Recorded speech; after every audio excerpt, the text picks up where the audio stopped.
అందరికీ నమస్కారం అండి.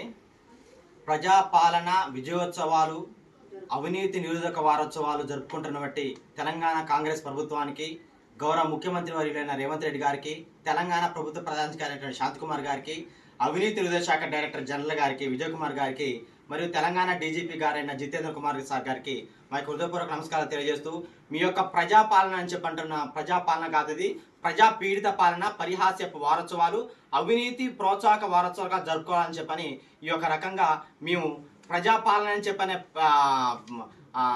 ప్రభుత్వానికి ప్రజా దర్బార్లో గౌరవ ముఖ్యమంత్రిగా నిర్వహించినటువంటి ప్రజా దర్బార్లో అర్జీ ఇచ్చి సంవత్సరం అయింది.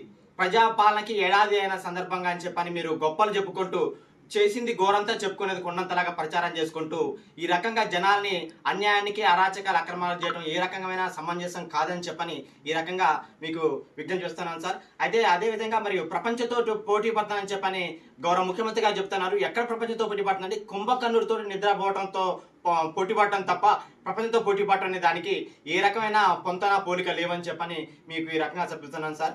అదేవిధంగా అవినీతి నిరోధక శాఖ అని చెప్పని ఒక వ్యవస్థ పెట్టుకొని చేసే అవినీతి, అన్యాయం, అరాచకాలు, అక్రమాలకు నిలువెత్తు సాక్ష్యంగా సంబంధిత బాధితులుగా మేము ఉన్నామని చెప్పని ఈ రకంగా మేము సమాజానికి ఈ యొక్క వీడియో ద్వారా తెలియజేయాలనే ఉద్దేశం మీద ఈరోజు మేము సామాజిక మాధ్యమైనటువంటి వీడియోల ద్వారా మీకు చేరవేస్తున్నాం సార్. ఈ అవినీతి నిరోధక శాఖకు 2014లో గౌరవ ముఖ్యమంత్రి మాజీ ముఖ్యమంత్రి అయినటువంటి కేసీఆర్ గారు వరంగల్ సభలో ఉండి ఎవరైనా లంచం అడిగితే ఫిర్యాదు చేయండి అని చెప్పేసి టోల్ ఫ్రీ నెంబర్కి అర్జీలు ద్వారా ఫిర్యాదు చేస్తే 2014లో పెట్టిన కంప్లైంట్కి 2015లో పిటిషన్ కంప్లైంట్ ఫైల్ చేసి తదనంతరం 7 సంవత్సరాల తర్వాత ఛార్జ్షీట్ దాఖలు చేయడం జరిగిందండి. ఇన్ని సంవత్సరాలుగా 7 సంవత్సరాలు ఒక అర్జీదారుడికి అన్యాయం చేసిన అవినీతి నిరోధక శాఖ యొక్క నీతి ఏ రకమైన నీతో అర్థం చేసుకోవాలి. అదేవిధంగా ఈ యొక్క ఫిర్యాదులో ఎస్కే శైలేంద్ర కుమార్ చూసినటువంటి ప్రభుత్వ ప్రధాన కార్యదర్శి మీద ఫిర్యాదు చేయడం మూలంగా నన్ను అనేక రకాలుగా పోలీసు వాళ్ళు చిత్రహింసలకు గురి చేస్తూ ఎన్కౌంటర్ చేస్తామని చెప్పిన కూడా బెదిరించడం జరిగింది. ఎవడంటే అధికారి పాలంచ గ్రామీణ మాజీ బత్తిని సత్యనా అనేటువంటి అతను ఇప్పుడు ఇల్లందులో పనిచేస్తున్నాడు. ఆయనే నన్ను అనేక రకాలుగా అవినీతి శాఖ మా పోలీసుల మీదనే, ఐఏఎస్ ఆఫీసర్ల మీదనే, ఐపీఎస్ ఆఫీసర్ మీద ఫిర్యాదు చేస్తావా, నీకు ఎన్ని దమ్ము, ఎన్ని గుండెలు రా లంచవడక అని చెప్పని ఏసీబీకి ఫిర్యాదు చేసేంత మొగాడేవా అని చెప్పని నన్ను అనేక రకాలుగా అన్యాయం చేసి చికాకులు చిత్రహింసలు గురి చేసి అన్యాయం చేశారు. అయినా కూడా నేను భయపడకుండా జరిగేది జరుగుతుందనే ఉద్దేశం మీద నేను పోరాటం చేస్తూనే ఉన్నాను. దీన్ని న్యాయస్థానాల దృష్టి ద్వారా కూడా 2019లో నేను పిటిషన్ వేశాము. దాన్ని కూడా ఇప్పటివరకు 2 లాయర్ 30,000 తీసుకొని అన్యాయం చేయడం జరిగింది. అది ఇంతవరకు కూడా కేసు బెంచ్ వరకు కూడా రావడం లేదు.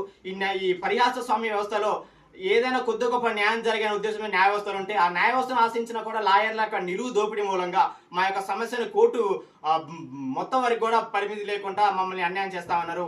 ఎటు పోతే ముందు నొయ్యి అనుకో గొయ్యిలాగా ఉంది మా సాధారణ ప్రజల పరిస్థితి అని చెప్పిన ఉద్దేశంతో మీ యొక్క చేస్తున్నటువంటి నీతిమాలిన చర్యలకి, అరాచకాలకి, అక్రమాలకి ఎదురొడ్డి పోరాడుతున్న వ్యక్తిగా నేను మీరు చేస్తున్న అన్యాయాల్ని ఈరోజు సమాజానికి తెలియజేయాలనే ఉద్దేశంతో అవినీతి నిరోధక వారోత్సవాలు జరుపుకున్నటువంటి గౌరవం డీజీ అయినటువంటి ఏసీబీ గారు విజయ్ కుమార్ ఐపీఎస్ గారికి సవినయంగా మీరు చేస్తున్నటువంటి అరాచకాల అక్రమాలకి నిలువెత్తు సాక్ష్యంగా నేను ఉన్నానని, మీ యొక్క నిజస్వరూపాలకి నేను బలైనటువంటి బలి పశువులు అనేటువంటి యొక్క బాధితుడిగా, ఫిర్యాదుదారుగా నేను మీ యొక్క నిజస్వరూపాలను సమాజానికి తెలియజేయాలనే ఉద్దేశంతో ఈరోజు వీడియో చేస్తున్నాం సార్.